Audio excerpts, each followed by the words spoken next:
সুষ্ঠু নির্বাচন আয়োজনে ইসির প্রতি আস্থা রাখতে চায় বিএনপি। উদার গণতান্ত্রিক বাংলাদেশ গড়ার শপথ। জিয়াউর রহমানের জন্মবার্ষিকীতে শ্রদ্ধা। গণতন্ত্রকে প্রতিষ্ঠায় রূপ দেওয়ার জন্য আমরা আজকে এখানে শপথ নিয়েছি। আমরা এখন পর্যন্ত নির্বাচন কমিশনকে দেখেছি যে মোটামুটিভাবে তারা যোগ্যতার সঙ্গেই কাজ করছে। বিশ্বাস করি যে নির্বাচন কমিশন যোগ্যতার সঙ্গেই এই নির্বাচন পরিচালনা করতে সক্ষম হবে। ইসির বিরুদ্ধে একটি দলের হয়ে কাজ করার অভিযোগ জামায়াতের। দ্বৈত নাগরিকত্ব ও ঋণ খেলাপিদের সংসদে দেখতে চায় না এনসিপি। নির্বাচন কমিশন দ্বৈত নাগরিকত্ব যাদের রয়েছে এবং ঋণ খেলাপি দায়ে যারা অভিযুক্ত ইলেকশন করতে দেওয়া যায় সেই চেষ্টা তারা করেছে এবং এই চেষ্টাটা খুবই স্পষ্ট। ইলেকশন কমিশনের ভূমিকা আমরা শুরু থেকে বলেছি এবিট বায়াসড এবং তারা বিশেষ দলের পারপাস সার্ভ করার জন্য চেষ্টা করছে। দেখছিলেন প্রধান শিরোনাম। রাত 11টার সময় সঙ্গে আছি আমি জাফর সাদিক। এবার অন্যান্য শীর্ষ সংবাদ। চট্টগ্রামের জঙ্গল সালিমপুরে র্যাবের ওপর সন্ত্রাসীদের হামলা। প্রকাশ্যে গুলি করে কর্মকর্তাকে হত্যা। আশঙ্কাজনক 3 জন সিএমএইচে। সাঁড়াশি অভিযানে যৌথ বাহিনী। গণভোটে হ্যাঁ দিলে শোষণ নিপীড়ন মুক্ত হবে বাংলাদেশ। ইচ্ছে মতো বদলানো যাবে না সংবিধান। স্বাধীন হবে বিচার ব্যবস্থা। জাতির উদ্দেশ্যে প্রধান উপদেষ্টা। পোস্টাল ব্যালটে অনিয়মের সুযোগ নেই। বিভ্রান্ত না হওয়ার পরামর্শ ইসির। 42,000-এর মধ্যে 16,000 ভোট কেন্দ্রই ঝুঁকিপূর্ণ। সব কেন্দ্রে থাকবে সিসিটিভি। এবং ভোট ঘিরে পশ্চিমা কূটনীতিকদের তৎপরতা। বিএনপি চেয়ারম্যানের সঙ্গে মার্কিন রাষ্ট্রদূত, ইইউ সহ 11 দেশের কূটনীতিকদের সাক্ষাৎ। দ্বিপাক্ষিক বিষয়ে আলোচনা।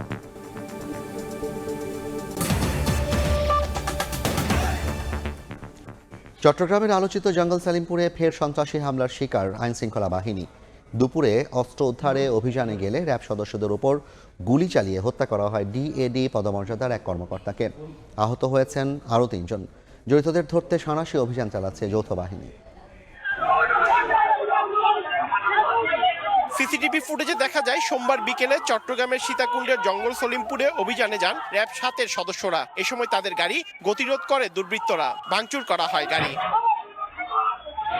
র্যাব সদস্যদের লক্ষ্য করে এলোপাতাড়ি গুলি চালালে র্যাবের 4 সদস্য গুলিবিদ্ধ হন। তাদের উদ্ধার করে সম্মিলিত সামরিক হাসপাতালে নিলে মোহাম্মদ মোতালেব নামে র্যাবের 1 সদস্যকে মৃত ঘোষণা করেন চিকিৎসক। অন্য 3 জন সম্মিলিত সামরিক হাসপাতালে চিকিৎসাধীন রয়েছে। জঙ্গল সলিমপুর দুর্গম পাহাড়ি এলাকা হওয়ায় এটি হয়ে উঠেছে সন্ত্রাসীদের নিরাপদ আস্তানা। এ ঘটনায় এলাকায় থমথমে অবস্থা বিরাজ করছে। ঘটনাস্থলে অতিরিক্ত পুলিশ ও র্যাব সদস্য মোতায়েন করা হয়েছে। মোহাম্মদ মোতালেব র্যাব 7-এর উপসহকারী পরিচালক হিসেবে কর্মরত ছিলেন। 4 দশক ধরে সরকারি পাহাড় কেটে গড়ে উঠেছে কয়েক হাজার অবৈধ বসতি। এখনো পাহাড় কেটে চলছে প্লট বাণিজ্য। আর এই বাণিজ্য ও দখল টিকিয়ে রাখতে এলাকাটিতে গড়ে তোলা হয়েছে সন্ত্রাসী বাহিনী। এলাকাটি সার্বক্ষণিক সশস্ত্র পাহারায় থাকে এসব সন্ত্রাসীরা। এলাকায় বাসিন্দাদের প্রবেশের জন্য রয়েছে পরিচয়পত্র। বাসিন্দা ছাড়া বাইরের কেউ এলাকায় ঢুকতে পারে না। এমনকি পুলিশ, জেলা প্রশাসনের লোকজনও এলাকাটিতে প্রবেশ করতে গিয়ে অনেকবার হামলার শিকার হয়েছেন। পার্থপ্রতিম বিশ্বাস, সময় সংবাদ, চট্টগ্রাম। এ নিয়ে বিস্তারিত জানাতে চট্টগ্রাম থেকে সরাসরি যুক্ত হচ্ছেন সহকর্মী পার্থপ্রতিম বিশ্বাস। পার্থ, কি অবস্থা এই মুহূর্তে? চট্টগ্রামের সীতাকুণ্ডের জঙ্গল সলিমপুর এলাকায় আসলে আজকে বিকেলে অভিযানে যে এক র্যাব কর্মকর্তা সন্ত্রাসীদের হামলায় কিন্তু নিহত হয়েছেন। এছাড়া আরও 3 র্যাব সদস্য তারা কিন্তু গুরুতর আহত হয়েছেন। আমরা খবরটি আসলে জানার পর থেকে ঠিক 9টার পর থেকে চট্টগ্রাম মেডিকেল কলেজ হাসপাতালের সামনে অবস্থান করছি এবং আমরা র্যাবের সাথেও কিন্তু বারবার যোগাযোগের চেষ্টা করেছি। তারা আমাদেরকে জানিয়েছেন, কিছুক্ষণ আগে আমাদেরকে মেসেজ দিয়ে তারা জানিয়েছেন আসলে সম্মিলিত সামরিক হাসপাতালে আহত হওয়ার পর তাদেরকে উদ্ধার করে চিকিৎসার জন্য সেখানে নিয়ে যাওয়া হয়েছে এবং সেখানেই কিন্তু র্যাবের যিনি কর্মকর্তা তিনি মারা গেছেন এবং বাকি যে 3 সদস্য রয়েছেন তাদেরকে কিন্তু এই মুহূর্তে কিন্তু উন্নত চিকিৎসার জন্য সেখানে ব্যবস্থা করা হচ্ছে। এবং র্যাব থেকে আমাদেরকে যে মেসেজটি দেওয়া হয়েছে সেখানে মূলত জানানো হয়েছে বিকেলে একটি র্যাবের আবিধানিক যোগ মূলত 43 সদস্যের একটি র্যাবের টিম সেখানে অভিযানে যায় এবং অভিযানে যাওয়ার পর অতর্কিত 400 থেকে 500 জনের আসলে সদস্য র্যাবের উপর হামলা করে, এমনটি আমাদেরকে কিন্তু র্যাব সদস্যরা জানিয়েছেন। এবং হামলার এক পর্যায়ে বিভিন্নভাবে কিন্তু র্যাবের সদস্যদের কয়েকজন সদস্যকে ছিনিয়ে নেওয়ারও কিন্তু চেষ্টা হয়েছে এবং র্যাবের সদস্যের উপরও কিন্তু হামলা হয় এবং র্যাবকে লক্ষ্য করে গুলিও নিক্ষেপ করা হয়। এবং সেক্ষেত্রে আসলে র্যাবের এক সদস্যকে উদ্ধার করে নিয়ে আসা হলে আসলে সম্মিলিত সামরিক হাসপাতালে কর্তব্যরত চিকিৎসা র্যাবের 1 সদস্যকে মৃত ঘোষণা করেন এবং বাকি যে 3 সদস্য রয়েছে তারা এই মুহূর্তে চিকিৎসাধীন অবস্থায় রয়েছে। তবে একটু জঙ্গল সলিমপুরের খবর যদি জানাই, এই মুহূর্তে জঙ্গল সলিমপুরের আশেপাশের এলাকায় বা জঙ্গল সলিমপুরের সামনে কিন্তু র্যাব পুলিশ সদস্যরা কিন্তু তারা অবস্থান করছে এবং যারা এই ঘটনা ঘটিয়েছে তাদেরকে ধরার জন্য তারা অভিযান পরিচালনা করছে, সেই বিষয়টি কিন্তু আমরা জানতে পেরেছি। তো এই ছিল আমার কাছে এখনো পর্যন্ত চট্টগ্রাম মেডিকেল কলেজ হাসপাতালের সামনে থেকে এখানকার সর্বশেষ খবর। সরাসরি যুক্ত ছিলাম চট্টগ্রাম মেডিকেল কলেজ হাসপাতালের সামনে থেকে। এবার অন্য প্রসঙ্গ, সুষ্ঠু নির্বাচন আয়োজনে নির্বাচন কমিশনের প্রতি আস্থা আছে বিএনপির। উদার গণতান্ত্রিক বাংলাদেশ গড়তে দলটি শপথ নিয়েছে বলে জানিয়েছেন মহাসচিব মির্জা ফখরুল ইসলাম আলমগীর। বিএনপি প্রতিষ্ঠাতা শহীদ রাষ্ট্রপতি জিয়াউর রহমানের জন্মবার্ষিকীতে তাঁর সমাধিতে শ্রদ্ধা জানানো শেষে কথা বলেন তিনি। সকাল থেকে জিয়া উদ্যানে ফুল দেন নেতাকর্মীরা। বিএনপির প্রতিষ্ঠাতা শহীদ রাষ্ট্রপতি জিয়াউর রহমানের ৯০তম জন্মবার্ষিকী দিনটি স্মরণে সোমবার সকাল থেকেই তার সমাধিতে ভিড় করেন বিএনপির নেতাকর্মীরা। পূর্ব নির্ধারিত বেলা ১১টার কিছু সময় পর দলের জ্যেষ্ঠ নেতাদের সঙ্গে নিয়ে সমাধিতে উপস্থিত হন বিএনপি মহাসচিব মির্জা ফখরুল ইসলাম আলমগীর। ফুল দিয়ে শ্রদ্ধা নিবেদন করেন নেতারা, পরে অংশ নেন দোয়া ও মোনাজাতে। সাংবাদিকদের সঙ্গে আলাপে দলের প্রতিষ্ঠাতার জন্মদিনে উদার গণতান্ত্রিক বাংলাদেশ গড়তে শপথ নেয়ার কথা জানান বিএনপি মহাসচিব। ফেব্রুয়ারি মাসে 12 তারিখে নির্বাচন ঘোষিত হয়েছে। একটা ছাত্র গণতার অভ্যুত্থানের মধ্য দিয়ে যখন ফ্যাসিস্ট হাসিনা পালিয়ে গেছে, তখন আবার নতুন করে একটা ধ্বংসপ্রাপ্ত অর্থনীতির বাংলাদেশকে গড়ে তোলার জন্য, গণতন্ত্রকে প্রাতিষ্ঠানিক রূপ দেওয়ার জন্য আমরা আজকে এখানে শপথ নিয়েছি এবং এই শপথের মধ্য দিয়ে বাংলাদেশ জাতীয়তাবাদী দল ও সমস্ত অঙ্গ সংগঠন বাংলাদেশে শহীদ জিয়ার যে আদর্শ, সেই আদর্শকে এখানে বাস্তবায়িত করবে, এই শপথ আমরা আজকে এখানে নিয়েছি। এক প্রশ্নের জবাবে সফল নির্বাচন আয়োজনে কমিশনের প্রতি বিএনপির আস্থার কথাও জানান মির্জা ফখরুল। নির্বাচন কমিশনের যখন বাছাই হয় তখন কিছু সমস্যা থাকে, এটা নতুন কোনো ব্যাপার না। আমরা এখন পর্যন্ত নির্বাচন কমিশনকে দেখেছি যে মোটামুটিভাবে তারা যোগ্যতার সঙ্গেই কাজ করছে। আমাদের যে সমস্যাগুলো একটা আমরা মনে করেছি সেগুলো আমরা গতকাল তার সামনে তুলে ধরেছি এবং আমরা বিশ্বাস করি যে নির্বাচন কমিশন যোগ্যতার সঙ্গেই এই নির্বাচন পরিচালনা করতে সক্ষম হবে। এদিকে জিয়াউর রহমানের সমাধিতে শ্রদ্ধা জানাতে নেতাকর্মীদের ঢল বাড়ে বেলা বাড়ার সঙ্গে সঙ্গে। মুরসালিন হক জুনায়েদ, সময় সংবাদ, ঢাকা। ইসির বিরুদ্ধে একটি দলের প্রতি পক্ষপাতিত্বের অভিযোগ তুলেছে জামায়াত। বিগত দিনের মতো পাতানো নির্বাচন মানবে না বলেও হুঁশিয়ারি দিয়েছেন দলটির নায়েবে আমির সৈয়দ আবদুল্লাহ মোহাম্মদ তাহের। ইসলামী আন্দোলন বাংলাদেশের জন্য ফাঁকা রাখা ৪৭টি আসনের বিষয়ে সিদ্ধান্ত নিতে সোমবার দুপুরে কেন্দ্রীয় কার্যালয়ে বৈঠকে বসে জামায়াত ইসলামী। অংশ নেন ১০ দলের লিয়াজো কমিটির নেতারাও। বৈঠকের ফাঁকে নেতারা জানান, খালি রাখা আসনগুলোর ব্যাপারে আনুষ্ঠানিক সিদ্ধান্ত জানানো হবে মঙ্গলবার। আসন বন্টনে গুরুত্ব দেওয়া হবে তৃণমূলে দলগুলোর নিজ নিজ অবস্থান। আজকে কালকের মধ্যে সমাধান করতে হবে, মূলত আলোচনাটা আজকের মধ্যে শেষ করতে হবে। এদিন বিকেলে সাংবাদিকদের সঙ্গে মতবিনিময় করেন জামায়াতের নায়েবে আমির সৈয়দ আবদুল্লাহ মোহাম্মদ তাহের। জানান, ইসলামী আন্দোলনের জোটে থাকার ব্যাপারে শেষ পর্যন্ত আন্তরিক ছিলেন তারা। তারা একটা সংখ্যা চাইছে, আমরা এটা অনেক বেশি মনে হয়েছে আমাদের কাছে। তারপরেও আমরা ম্যাক্সিমাম সিট আমরা ফিক্স আপ করেছি এবং সেক্ষেত্রে ওনারা কোন কোন আসন এই নাম্বারের ভিতরে এটা ফিক্স আপ হয়েছে। আমরা তো ধরে নিয়েছিলাম যে ইটস শর্ট। জামায়াতের অন্যতম এই শীর্ষ নেতা জানান, বিগত দিনের মতো কোনো পাতানো নির্বাচন হতে দেবে না জনগণ। ইলেকশন কমিশনের ভূমিকা আমরা শুরু থেকে বলেছি এ বিট বায়াসড এবং তারা বিশেষ দলের পারপাস সার্ভ করার জন্য চেষ্টা করছে। আর একটা ইমব্যালেন্স ইলেকশনকে বা 2008-এর ইলেকশনকে এখানে জনগণ মেনে নেবে না। ছাত্রদলের নির্বাচন কমিশন ঘেরাওকে ধ্বংসাত্মক কার্যক্রম বলে অভিযোগ করেন মোহাম্মদ তাহের। ছাত্রদলের আন্দোলনটা হচ্ছে নেগেটিভ, ধ্বংসাত্মক। শফিক মুন্সি, সময় সংবাদ, ঢাকা। বিএনপির চাপে নির্বাচন কমিশন ঋণ খেলাপি ও দ্বৈত নাগরিকত্বধারী প্রার্থীদের পক্ষে রায় দিয়েছে বলে অভিযোগ করেছেন এনসিপি আহ্বায়ক নাহিদ ইসলাম। এমন আচরণ চলতে থাকলে মাঠে নামার হুঁশিয়ারি দেন তিনি। প্রধান উপদেষ্টার সঙ্গে সাক্ষাৎ শেষে তিনি একথা বলেন। নির্বাচনের সার্বিক পরিস্থিতি নিয়ে আলোচনার জন্য বিএনপি জামায়াতের পর এবার প্রধান উপদেষ্টার সঙ্গে বৈঠক করেছে জাতীয় নাগরিক পার্টি এনসিপি।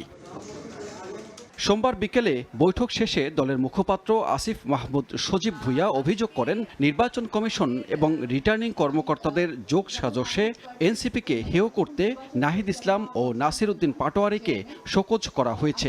এটি প্রত্যাহার করে কারণ ব্যাখ্যার দাবি জানান তিনি। আমরা পুরো নির্বাচন কাঠামোর প্রশাসনিক যে কাঠামো আছে সেটার একেবারে ইসি থেকে মাঠ পর্যায় পর্যন্ত এক ধরনের একপাক্ষিক পক্ষপাতদুষ্ট আচরণ দেখতে পাচ্ছি।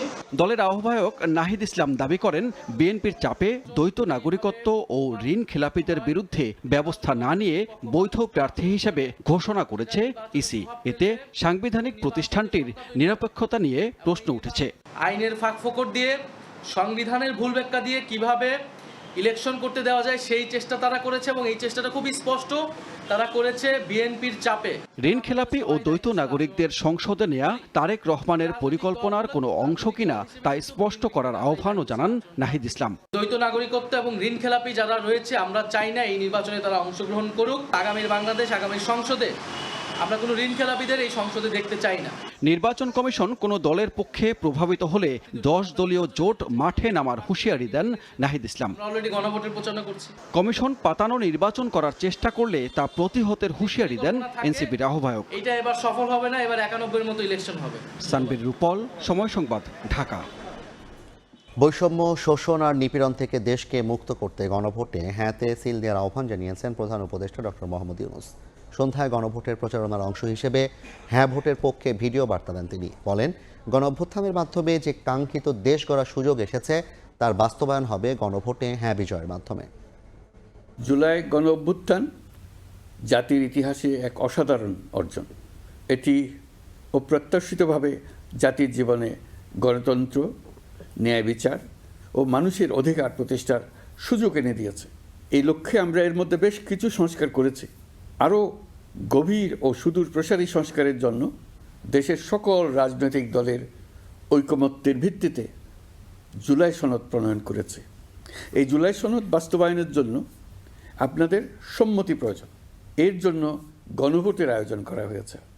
এই গণভোটে অংশ নিন, সনদে আপনার সম্মতি দেন। আগামী 12ই ফেব্রুয়ারি জাতীয় সংসদ নির্বাচনের দিনেই অনুষ্ঠিত হবে গণভোট। গণভোটে আপনি হ্যাঁ ভোট দিলে বৈষম্য, শোষণ আর নিপীড়ন থেকে মুক্ত হবে বাংলাদেশ। রাত 11টার সময় আরও থাকছেন।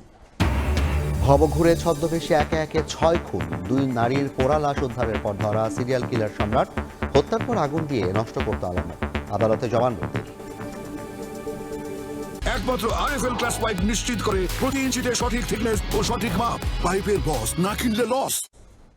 বিএনপি চেয়ারম্যান তারেক রহমানের সঙ্গে সৌজন্য সাক্ষাৎ করেছেন বাংলাদেশে নবনিযুক্ত মার্কিন রাষ্ট্রদূত ব্রেন্ট ক্রিস্টেনসেন।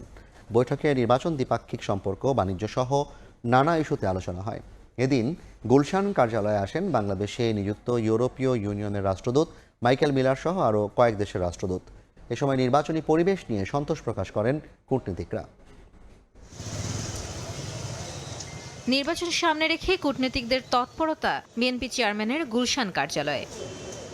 সোমবার বিকেলে বিএনপির গুলশান কার্যালয়ে দলের চেয়ারম্যান তারেক রহমানের সঙ্গে সৌজন্য সাক্ষাৎ করেন ঢাকায় নিযুক্ত নতুন মার্কিন রাষ্ট্রদূত ব্রেন্ট ক্রিস্টেনসেন। এ সময় দ্বিপাক্ষিক নানা বিষয়ে আলোচনা করেন তারা। একই দিন তারেক রহমানের কার্যালয়ে আসেন ইউরোপীয় ইউনিয়নের রাষ্ট্রদূত মাইকেল মিলারের নেতৃত্বে German, France, Sweden, Denmark, Spain ও ইতালির রাষ্ট্রদূতরা। এর আগে সকালে বিএনপি চেয়ারম্যানের সঙ্গে দেখা করেন বাংলাদেশে নিযুক্ত কানাডার হাই কমিশনার অজিত সিং। কূটনীতিকদের সাক্ষাৎ শেষে সাংবাদিকদের ব্রিফ করেন তারেক রহমানের পররাষ্ট্র বিষয়ক উপদেষ্টা ও যুগ্ম মহাসচিব হুমায়ুন কবির। জানান, কিভাবে দ্বিপাক্ষিক সম্পর্ক উন্নয়ন করা যায় সে বিষয়ে আলাপ হয়েছে রাষ্ট্রদূতদের সঙ্গে। এছাড়াও বাণিজ্য, বিনিয়োগ এবং রোহিঙ্গা ইস্যুর মতো বিষয়গুলো আলোচনায় গুরুত্ব পেয়েছে। কিভাবে দ্বিপাক্ষিক সম্পর্ক উন্নয়ন করা যায়, এখানে ট্রেড, ইনভেস্টমেন্ট নিয়ে আলোচনা হয়েছে, বিভিন্ন কোঅপারেশন, ইন্টারন্যাশনাল কোঅপারেশনমূলক আলোচনা হয়েছে। যুক্তরাষ্ট্র will be an important partner, US is an important development partner of Bangladesh. Rohingya issue নিয়ে কিভাবে এটা আগামীতে আমরা একটা মাল্টিল্যাটারাল প্রসেসে এটা রিজলভ করা যায়, কারণ this will remain a national security concern, one of our top priorities. আমরা এটা we need to resolve this সেখানে আমরা মাল্টিল্যাটারাল সাপোর্ট সিক করব। এ সময় দেশের নির্বাচনী পরিবেশ নিয়েও সন্তোষ প্রকাশ করেন কূটনীতিকরা। ভালো একটা প্রসেসের দিকে এখন বাংলাদেশ যাচ্ছে। সো ইন টার্মস অফ যেভাবে বাংলাদেশের মানুষ এখন নির্বাচন নিয়ে এক্সাইটেড, তারও এক্সাইটেড যে একটা ডেমোক্রেটিক ট্রানজিশন এখন হবে প্রায় 17 বছর পরে। এদিন 11 রাষ্ট্রদূতের সঙ্গে সৌজন্য সাক্ষাৎ করেন বিএনপি চেয়ারম্যান তারেক রহমান। মাইমুনা হায়দার চৌধুরী, সময় সংবাদ, ঢাকা। এবার দেশের বস্ত্রখাতকে বাঁচাতে গিয়ে তৈরি পোশাক শিল্প ধ্বংসের পাঁয়তারা চলছে বলে অভিযোগ করেছে বিজিএমইএ ও বিকেএমইএ। রপ্তানি বাজারের বাস্তবতা আমলে নিয়ে ভারতীয় সুতা আমদানিকে রাজনৈতিকভাবে না দেখে ব্যবসায়িক স্বার্থ সংশ্লিষ্ট বিষয় হিসেবে দেখার আহ্বান তাদের। দেশের রপ্তানি আয়ের 84% আসে যে পোশাক শিল্প থেকে, বর্তমানে এর অর্ধেকের বেশি যোগান দেয় নিট খাত। এই খাতের অন্যতম কাঁচামাল 10 থেকে 30 কাউন্ট সুতা, যা আমদানি হয় মূলত প্রতিবেশী দেশ ভারত থেকে। পরিসংখ্যান বলছে সোমবার সকালে রাজধানীর এক হোটেলে বিজিএমইএ ও বিকেএমইএ আয়োজিত যৌথ সংবাদ সম্মেলনে শিল্প মালিকদের অভিযোগ, ভারতীয় সুতা আমদানির স্বাভাবিক চিত্রকে নেতিবাচকভাবে উপস্থাপন করা হচ্ছে। বাংলাদেশ ব্যাংক এবং সরকার বসে যদি এই ব্যাপারে কোনো পদক্ষেপ না নেয়, তাহলে ইন্ডাস্ট্রি, শুধু স্পিনিং মিল না, স্পিনিং মিলগুলো বন্ধ হয়ে যাচ্ছে, গার্মেন্টসও বন্ধ হচ্ছে, সবই কিন্তু বন্ধ হচ্ছে। তাদের দাবি, একতরফাভাবে বস্ত্র শিল্পকে বাঁচানোর অজুহাতে পোশাক শিল্প ধ্বংসের পায়তারা চলছে। আমরা কেউই ভালো নাই, আমার 200-250 গার্মেন্টস বন্ধ হয়ে গেছে, বাকিরা আমরাও আইসিইউর মধ্যে আছি, কিন্তু তাই বলে তো আরেকজনকে মাইরে আমি আর বাঁচতে পারবো না। যার যার ব্যবসা তার করতে হবে। একটি শিল্পকে বাঁচাতে গিয়ে আরেক শিল্পকে হুমকির মধ্যে না ফেলে সমন্বিত উদ্যোগ নেয়ার তাগিদ উঠে আসে সংবাদ সম্মেলনে। এমএস আরিফিন, সময় সংবাদ, ঢাকা। মাদারীপুরে কিশোর গ্যাংয়ের দুপক্ষের সংঘর্ষে 5 জন আহত হয়েছেন। 2 মাস আগের সংঘর্ষের জেরে শহরের বটতলা ও জেলা পরিষদ এলাকায় নিশাদ ও জিদান গ্রুপের মধ্যে ধাওয়া পাল্টা কথা হয়। এ সময় অর্ধশত হাতবোমার বিস্ফোরণ ঘটানো হয়, ভাঙচুর করা হয় বসতঘর ও দোকানপাট। পুলিশ ও সেনাবাহিনী ঘটনাস্থলে গিয়ে পরিস্থিতি নিয়ন্ত্রণে আনে। আটক করা হয় 2 জনকে। দেখছেন রাত 11টার সময়। সিলেটের শাহজালাল বিজ্ঞান ও প্রযুক্তি বিশ্ববিদ্যালয়ের কেন্দ্রীয় ছাত্র সংসদ ও হল সংসদ নির্বাচন 4 সপ্তাহ স্থগিতের আদেশ দিয়েছেন হাইকোর্ট। এর আগে রোববার স্বতন্ত্র ভিপি প্রার্থী মনিরুর রশিদ শুভ নির্বাচন স্থগিত চেয়ে হাইকোর্টে রিট করেন।